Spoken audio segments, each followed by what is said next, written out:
Bonjour à tous et bienvenue dans cette vidéo. Alors cette saison 2 a vu la plupart des projets qu'on avait à cœur de mener se réaliser et vous leur avez fait un accueil fantastique. Alors un immense merci pour ça. Vous nous connaissez, on est persévérants, on tourne souvent jusqu'au bout de la nuit pour avoir les images qu'on veut. Et parfois, ça ne marche pas, ou alors parfois, ça ne sort pas tout de suite sur YouTube. Alors c'était un peu l'occasion de se faire un petit récap de la saison et en même temps vous présenter toutes ces vidéos jamais sorties sur la chaîne. Première histoire, première vidéo, on est un an en arrière, en 2018. On venait à peine de reprendre les tournages pour créer un peu le concept des vidéos du jeudi. Donc on n'était pas encore tout à fait rodé sur les tournages. Typiquement, tu vois, on a commencé je crois à 1h, 1h10 du matin. Il faut pas faire ça. Nous on tourne 6 heures souvent, donc si tu commences à 1h, tu finis à 7h, t'as pas dormi de la nuit et tu finis ton tournage explosé, et je pense que vous allez le voir dans les images. Cette première vidéo, elle parlait d'un murage, mais elle parlait surtout d'un cinéma abandonné. C'est ça, en gros c'est un cinéma qui était près de chez nous, qu'on avait l'habitude de visiter depuis 2-3 ans, qui était vraiment très sympa parce que très bien conservé. Et donc on le visitait régulièrement, il y avait des accès qui étaient un peu cachés, vraiment les connaisseurs pouvaient vraiment accéder à ce lieu-là. Et puis un jour, je sais pas qui, je sais pas quoi, il y a eu un gros trou à l'arrière du cinéma, une entrée vraiment très simple d'accès, mais on a constaté dans un laps de temps vraiment très court des dégradations. Donc il y a eu des vitres pétées, des sièges arrachés, même la grande toile qui était impressionnante du cinéma qui était complètement découpée en morceaux. Et c'est si dommage parce qu'un lieu comme ça a un cachet fou quand il est encore un peu dans son jus. Il y a une ambiance folle qui se dégage de ça. Et donc ce qui est terrible, c'est que ces dégradations, ça nuit terriblement à cette ambiance du lieu, encore un peu dans son jus, avec ses projecteurs, ses lampes, tout ça. Cet accès est béant, pour nous, il fallait trouver une solution. Et la solution la plus basique qu'on peut trouver, c'est boucher ce trou béant. Et comment tu fais ça ? Le plus simple, c'est quand même les parpaings. Et donc ça a vite germé dans notre esprit et on s'est dit, bon, on va aller se faire un mur de parpaings. Il y a une énorme dégradation, donc là on va être réduit à boucher cette entrée. J'espère qu'avec cette mesure drastique, ça va restreindre l'accès aux petits curieux qui viennent tout casser. Voilà. Et donc on arrive avec tout le matos, voilà, comme tu as dit, à 1h du mat, devant le parking, il faut tout sortir, tout décharger. Et là, preuve qu'on fait bien de pouvoir condamner ce truc-là, il y avait 2 gamins qui allaient essayer de s'y introduire, qui tournaient autour du bâtiment. Ces lieux d'urbex, si on peut dire ça comme ça, appartiennent effectivement à tout le monde. Mais pouvoir limiter leur accès à des accès où il faut justement un peu chercher, parce que c'est ça l'urbex, c'est l'exploration. Si tu connais et que c'est tout pété, c'est du tourisme. Donc, il faut préserver. Et préserver, ça passe parfois par aller prendre son parpaing. Mais je sais pas si tu te rappelles, c'est que déjà on avait je sais plus combien de litres d'eau, parce qu'il faut mélanger donc le ciment, le sable et compagnie. On a dû se passer tous ces trucs-là en mode infiltration, donc on devait se cacher, se filer les gros sacs et tout, donc c'était un peu une galère. On fait discret, donc les mecs ils s'infiltrent avec les parpaings, l'eau et tout, et on arrive enfin en position. Et là, on voit un peu la cage en béton dans laquelle on va travailler pendant les 6 prochaines heures, et ça nous fait quand même bien rigoler cette perspective-là. On a sorti là, monseigneur. On va pouvoir dégager un clou qui bloque la grille. Après, on va bétonner par-dessus. Oh, le bruit, mec, je suis sourd. Donc du coup on est dans notre petite cage à lapin en train de faire nos mélanges avec nos gants et tout, on a fait ça bien, petite truelle, tout ça. On a fait ce qu'on a pu, au final vous verrez le mur était debout, il tenait. Mais d'ailleurs moi je pense à ça, c'est que pendant que j'étais en train de poser le mur, faire mes petites tartinages tout en haut pour mettre les parpaings au fur et à mesure, c'est qu'en fait, forcément les parpaings il y a une taille standard, on devait couper les parpaings en morceaux pour pouvoir vraiment faire le Lego, le Tetris dedans. Toi t'as dû descendre il fallait au descendre sous-sol à travers le trou que les mecs avaient pratiqué dans le plafond pour pouvoir casser du parpaing au burin et au marteau, ensuite remonter les parpaings, et tu fais mais... Je crois que tu te poses des questions sur ta vie en fait. Qu'est-ce que je fais de ma vie quoi? Je suis en train de faire ça, donc quelque part, tout le monde se fiche de cet endroit, sauf moi qui ai envie qu'ils soient un peu conservés, tu vois, pour garder un peu cette magie, la découverte, cette poésie un peu de l'abandon. Je suis obligé de mettre les mains dans la poussière et de mettre mon doigt.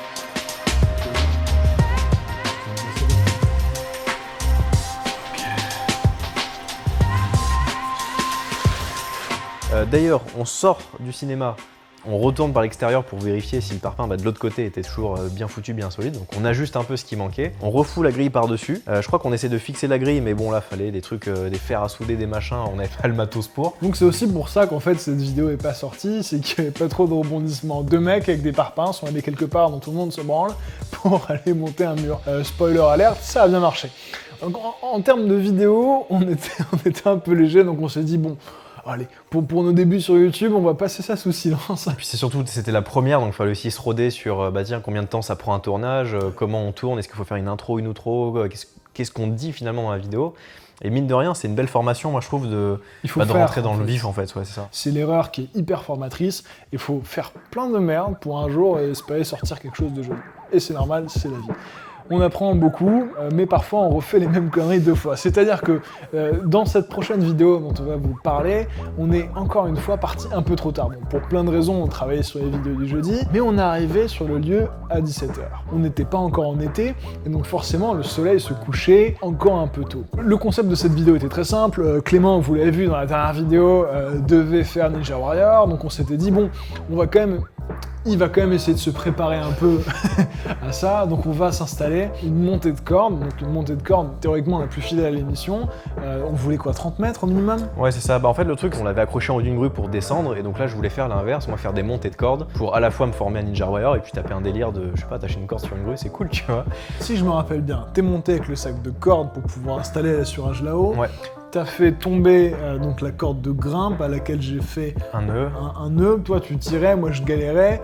En plus, pour pouvoir calculer la longueur de la corde, quand on était un peu dans le speed, on s'était dit bon, je vais faire des marques tous les 10 mètres, comme ça Clément en grimpant il verra. Et en fait, en faisant mes marques, je me retrouve facilement avec voilà 10 plus 10 plus 10, donc x 5, 50 mètres de corde. Donc 50 mètres de corde à grimper, déjà c'est beaucoup plus que Ninja Warrior, mais au pire il aurait pu s'arrêter à 30 s'il voulait. Seulement quand t'assures en bas, il faut que ta corde elle passe dans ton ancrage et elle redescende au grimpeur. Donc il te faut 2 x 50 minimum du minimum. Et nous, on avait une corde dynamique de 80 mètres. Attends, c'est toute la corde qu'on a là? On n'a pas assez de cordes? Ah mais putain, évidemment le truc il fait 45 mètres. Mais ce qu'il faut savoir, c'est que c'était en hiver, donc on n'était pas parti à l'UCP à faire de la grande voie, donc on savait pas assurer par en haut. On aurait pu regarder des tutos, mais honnêtement, vaut mieux être encadré par un professionnel, parce que là, tu as quand même la vie de ton pote entre les mains. Clairement, ça plaisante pas, et dans ces situations-là, tu restes dans ce que tu maîtrises, pas de prise de risque, parce qu'il y a tellement de facteurs, bah, il faut pas faire une connerie en tout cas, parce que le mec est quand même à 50 mètres de haut en train de grimper. Et donc là, Clément fait pendouiller la corde debout, et on se rend compte qu'elle est trop courte. Et là, le problème, c'est que c'est un concept qui était essentiellement tourné à la GoPro, parce que je devais pouvoir être en train d'assurer Clément. Et là, le soleil tourne, le soleil tombe, et c'est la nuit très très rapidement, donc on est contraint, voilà, sans pouvoir installer un assurage en haut, on est contraint de tout remballer. On se dit, c'est pas grave, d'ici demain, vous connaissez Persévérance, d'ici demain, on regarde comment on fait un assurage d'en haut, et on revient, et on s'assure d'en haut, hop hop hop. Donc le lendemain, plus ou moins à la même heure, en se disant, bon, on va être un peu plus tranquille sur l'installation, on connaît maintenant, on y retourne. Et improbable, il y avait les mecs du chantier dans leur petite cahute, alors je sais pas ce qu'ils faisaient comme réunion, mais impossible de rentrer. Je commence quand même à grimper un peu en me disant, vas-y, coûte que coûte, on essaye. Je monte ma petite tête, je vois les mecs qui me regardent chelou, je fais, bon, ok, on va faire semblant de se barrer. Bon, vous l'aurez compris, faut pas retourner cette vidéo. Quand tu mets tellement d'efforts là-dedans et que ça marche pas, il y a un moment où c'est un peu le destin, il faut arrêter de le faire. Et je pense, tu vois, c'est à cause de ça que j'ai pas gagné Ninja Warrior, parce que j'ai pas eu mon entraînement à la corde, du coup, j'avais pas la motivation d'aller jusqu'à la corde. Tout s'explique, voilà. Prochaine fois, tu te lèves plus tôt et tu gagnes 100 000 balles. Bon, troisième histoire. Alors là, on devait tourner un débrief. On s'était dit, le meilleur endroit pour le faire, c'est la tour abandonnée, une tour EDF qu'on a déjà explorée. Donc, on s'infiltre avec tout le matos de vidéo, donc les trépieds, les caméras, les lumières. On a 3 gros sacs sur le dos. On refait l'infiltration de la tour EDF, mais cette fois dans un accès un peu différent qu'on ne dévoilera évidemment pas dans cette vidéo. Et donc, on arrive dans la cage d'ascenseur. D'habitude, ça marchait. Spoiler alert, ça n'a pas marché.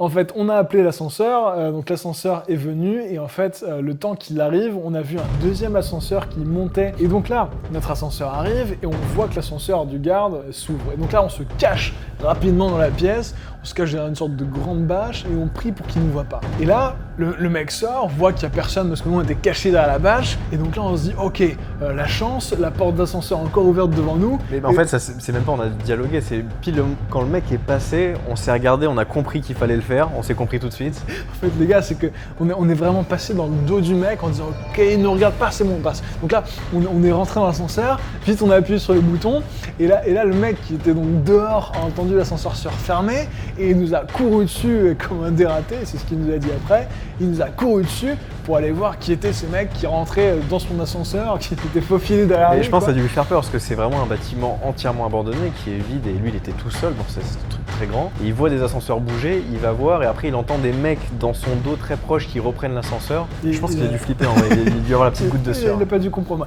La preuve, il arrivait un peu essoufflé, on se présente, on lui dit ce qu'on vient faire, voilà, qu'on fait de l'exploration, de la photo, de la vidéo.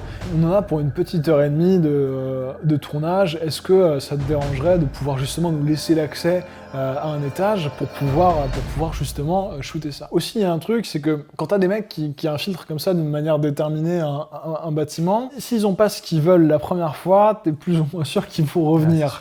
Donc, le mec savait aussi qu'il avait tout intérêt à nous laisser faire notre petit bidule et puis après on se barrait et puis plus personne n'entendait parler de l'un l'autre. Mais du coup il était quand même très cool parce qu'il a vraiment été compréhensif, il nous a amenés jusqu'en haut et il nous a du coup raconté que lui ça fait je crois 2 ans qu'il garde le bâtiment, qu'il admire toujours autant la vue parce que c'est vrai qu'il y a une belle vue à 360 degrés et du coup il nous a dit bah allez-y faites vos trucs. Et là on arrive, on installe tout et en fait on se rend pas compte qu'en installant en fait on arrive dans une situation où en fait, c'est l'heure de remballer, et puis on est claqué, donc on n'arrive plus à s'exprimer. Tout est une question de la gestion de ton temps. Est-ce que tout cet effort et tout ce temps à déployer des lumières est pas plus précieux, justement, utilisé à réfléchir, pouvoir peut-être écrire davantage de passages?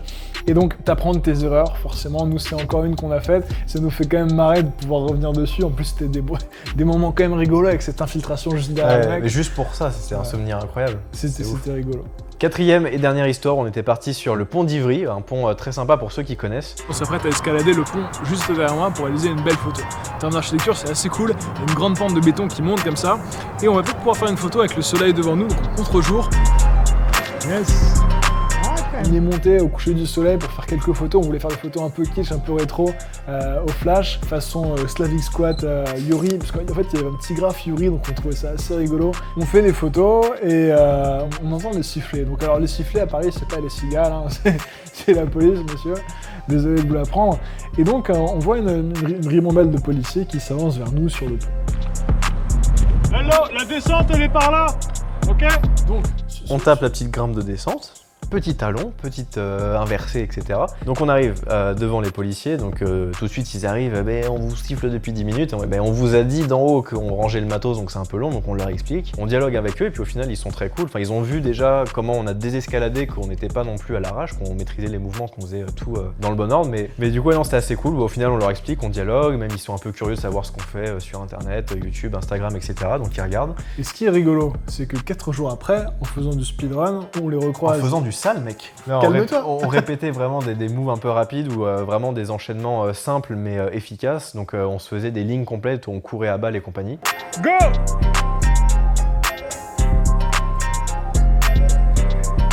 The speed demon is going for it. Here he goes. Yeah! Double Kong! On continue tout ça et puis ils finissent par se rapprocher. Et moi j'ai pas capté tout de suite, mais c'était les mêmes qu'il y a 4 jours sur le pont d'Ivry. C'était les mêmes gars, bon, ils étaient toujours aussi cool, ils nous ont dit qu'ils kiffaient le parcours et qu'ils pouvaient rester comme ça des heures à le regarder. L'anecdote est ce qu'elle est, voilà. Ce qui conclut un peu cette vidéo, et vraiment l'idée qu'il faut retenir, c'est que l'erreur est formatrice. Donnez-vous la possibilité d'échouer, ne soyez pas trop dur envers vous, envers vos créations, et c'est comme ça qu'on progresse. Si vous pouvez apprendre des erreurs des autres, c'est encore mieux, vous allez gagner un temps précieux. Mais plus l'échec sera cuisant, plus l'apprentissage sera bon. Et justement, c'est quand c'est dur, c'est quand ça commence à être vraiment compliqué, que là on commence à apprendre.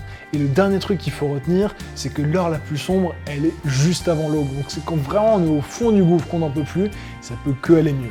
Ok, donc gardez un peu ces trucs-là en tête et merci pour toute la force, pour tout l'amour, pour tous vos commentaires de ouf qu'on reçoit. Nous, ça nous motive à créer une aventure, sentir que vous êtes là à nos côtés. C'est vraiment quelque chose de fantastique et on vous promet une saison 3 qui déboîte avec du voyage, de l'aventure, des photos, du parcours. On va se donner à fond, les gars. Et ça, c'est grâce à vous. Ouais, carrément, cette saison 2 a été incroyable. Juste pour parler de chiffres, on était à 100 000 abonnés au mois de septembre, on est maintenant à 325 000 et quelques au mois d'août. C'est incroyable, une telle progression sur YouTube, alors merci à vous pour ça.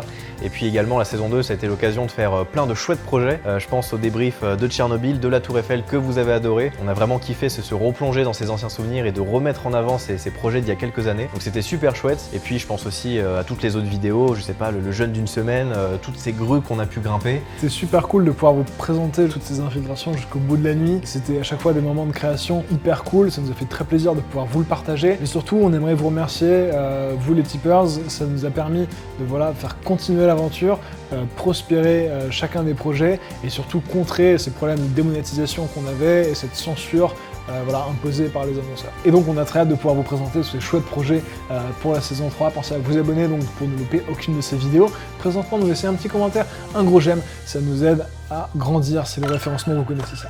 D'ici là, on se voit jeudi prochain, portez-vous bien, entraînez-vous bien et à jeudi. Ciao, ciao.